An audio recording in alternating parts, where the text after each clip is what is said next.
let's take a look at example 3.1. So it says a squirrel has an xy coordinate of 1.1, comma 3.4 at time t equals 0. Okay. And a coordinate of 5.3 and negative 0.5 at a time of 3 seconds. For this time interval, find the components of the average velocity and the magnitude and direction of the average velocity of this squirrel during that time interval.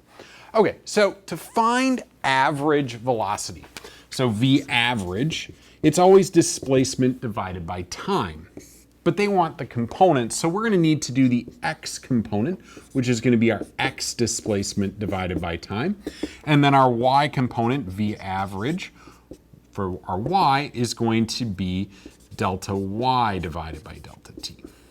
Okay, so we're just using our x components and our y components.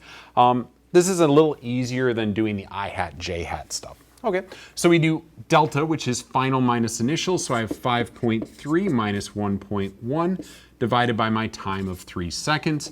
And then in my y direction, final minus initial, so negative 0.5 minus my initial of 3.4 divided by 3. So my two values come out to 1.4 meters per second and negative 1.3 meters per second. So this is my x component and my y component. This just means I'm moving in the positive x direction and the negative y direction. So if you were thinking about like a coordinate system, that's kind of down and to the right. And so that's what they're going to have us do for part B. They want us to find the magnitude and direction. So just like when we added vectors, our last step was we had to take the two components and put them back together. So we're going to do that same thing here. So we're going to do our 1.4 meters per second and our negative 1.3 meters per second. Again, the negative just tells me which direction to draw that. I don't include the negative sign there. And then the last step is I need to go ahead and find that magnitude and that angle. My angle, looking at those numbers, I should be pretty close to 45 degrees, so maybe 40 because it's a little less. But that just kind of gives me a general ballpark of where I'm going to land. All right, so I'm going to use the Pythagorean theorem to find the magnitude. So I have 1.3 squared plus 1.4 squared, square root that.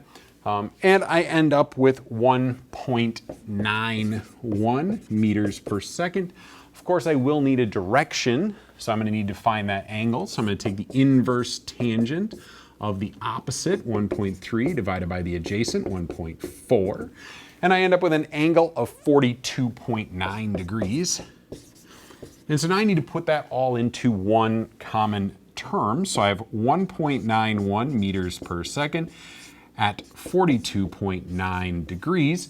And I can't just leave it there. I need that relative. So this would be, I assume these are not east and west. They were not. So I'm going to have to go on clockwise, counterclockwise, positive x-axis kind of thing.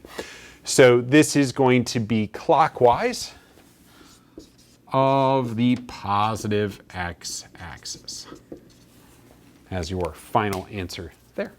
There you go.